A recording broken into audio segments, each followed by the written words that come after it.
Well, new research has estimated that almost 1 million families are at risk of falling at the wrong side of the digital divide due to the rising cost of living. This research has also estimated the cost of families of not being connected and missing out on online prices and deals is £286 a month. And we've got on the line personal finance expert Mrs MummyPenny to share her expertise to show how small changes every day can add up to big savings.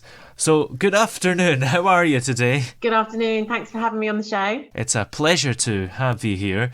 So, what does this research actually mean for those who are struggling, or maybe aren't struggling yet but think they will? Yeah. So we've always got two cross sections of society here. We've got people who are on lower incomes who are already struggling. And then you've got another quite big subsection of people who have not really had to worry too much about money before, but now suddenly they've got much higher energy bills, food bills, fuel bills, and potentially, mortgage bills coming next year or the end of this year, where they're going to be starting to think, oh, this is an extra like 500 quid a month that I'm having to spend here that I do not have. So yeah, there's a lot of people out there that are now having to think a lot more about money and think of some ways to save drastically. Yeah, it's more important than ever.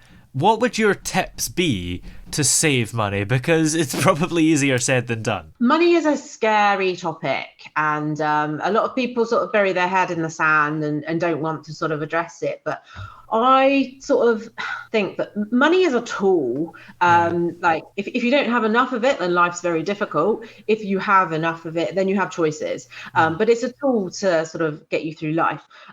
So how to get more money though is another question. So it's don't be scared of it.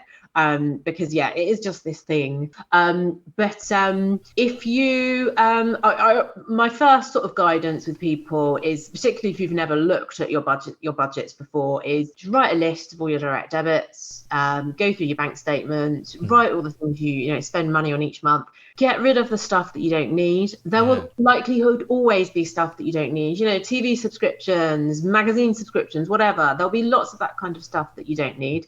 And then the stuff that you do need, that is essential, get a better deal for it.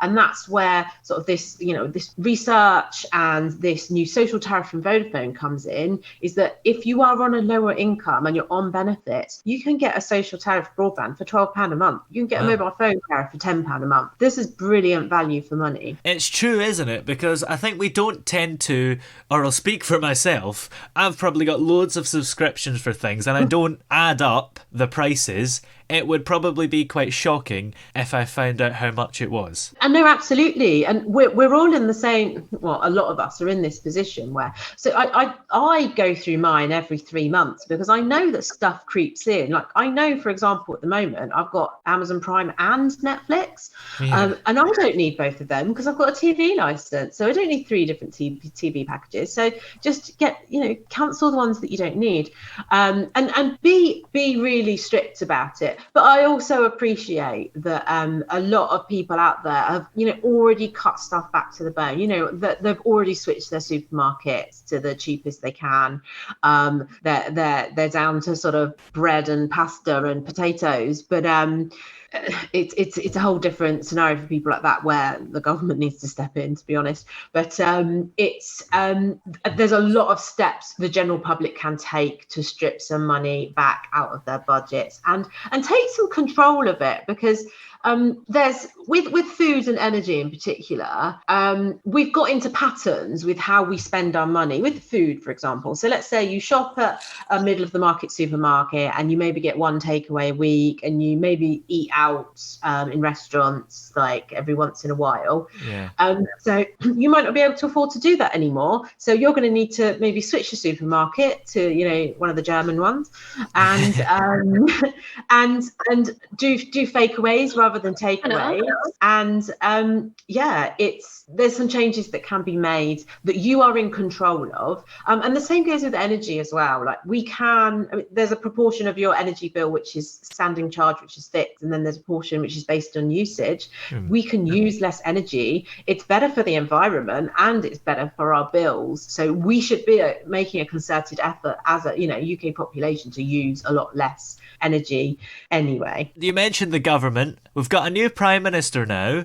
Are you reassured? I'm not really meant to talk about political affiliations, but I am in a more comfortable place today than I was 2 days ago.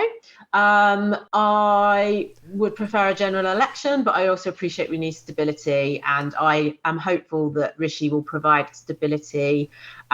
He's a money man, so I think that he's going to put hopefully some of the right things in place. But I think good times are a while away. Yeah. I think it's going to be hard for a while. Just quickly, winter is coming, and it's coming fast. How can we save on that energy, particularly heating? Because heating is kind of essential. How do we get around it? So, I have such a list of energy saving tips. I get interviewed on a lot. So what I would prioritize is heating yourself rather than the room or the house. Okay. So I have just spent 60 quid on this beautiful electric throw fluffy blanket thing. Ooh. And I sit with that on top of me. So I'm heating myself. I'm sat here now. I'm wearing a scarf. I've got a jumper on. I mean, this is sort of basic things, but it means I'm not putting my heating on, because heating is really, really greedy in terms of gas usage, and it will cost you a lot. So hold off putting on the heating for as long as you can. If you are going to put the heating on, reduce that thermostat down, because for every degree you reduce that thermostat down is a saving of like £80 to £100 a year. Wow. So if you're used to 22, put it down to 20 and wear a scarf. I know that there's a lot of people out there who are saying that they just can't afford to put their heating on this winter, which is an absolute travesty. It's beyond shocking. A lot of people rely on storage heaters because maybe they don't have central heating or they don't have an open fireplace. Watch out for them because they're really greedy in terms of electricity usage. Keep an eye on your electricity consumption during the day. There's some really clever apps you can get which connect to your smart meter, where you can get your sort of daily usage. And then there's so many things you can do to use less energy. So, switch off the lights in rooms you're not using. Don't have anything on standby. Let your hair dry naturally. Use a slow cooker rather than an oven. Only boil a kettle for 1 cup rather than 3. Like I could tell you 20, 30 energy saving tips, but and each one of them is quite small, but when you do a lot of them, let's cherry pick your favorite 10, then it's going to be quite a chunk of saving. So absolutely deploy those tactics and reduce your energy bill. Well, where can we go to find out more information? So to find out more information about the social tariffs, go to the Vodafone website, and then find information more about me is Mrs MummyPenny. Just search me on Google, or I'm on social media at Mrs MummyPenny UK. Excellent. Well, many thanks for joining us today. It's been very helpful to have you on. Thank you for having me. Really appreciate it.